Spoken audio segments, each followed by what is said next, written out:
తెలంగాణ సర్కార్ మహిళల కోసం తెచ్చిన ఉచిత బస్సు ప్రయాణం తమకు సమస్యగా మారుతోందంటున్నారు ఆటో డ్రైవర్లతో పాటు మరికొంతమంది.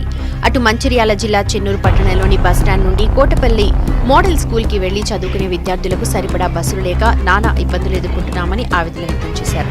సమయానికి బస్సు లేక ఉన్న బస్సులోనూ రద్దీ కారణంగా ప్రయాణాలు చేయలేక క్లాసులకు దూరమవుతున్నామని బాధపడ్డారు. తమను స్కూల్కు దూరం చేస్తున్న ఈ పథకాన్ని నిలిపివేయాలని డిమాండ్ చేశారు. చెన్నూరు బస్టాండ్లో వి వాంట్ బస్సెస్ అంటూ నినాదాలు చేస్తూ నిరసన తెలిపారు కోటపల్లి మోడల్ స్కూల్ విద్యార్థులు.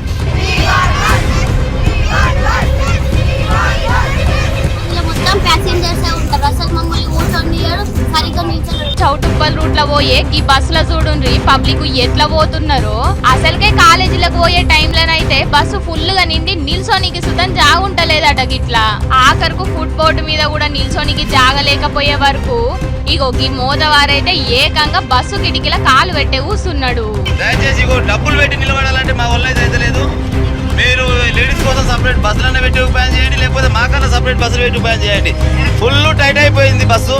కనీసం 70-80 కిలోమీటర్లు పోవాలంటే ఈ డబ్బులు పెట్టి నిలబడాలంటే మా వల్ల అయితే లేదు.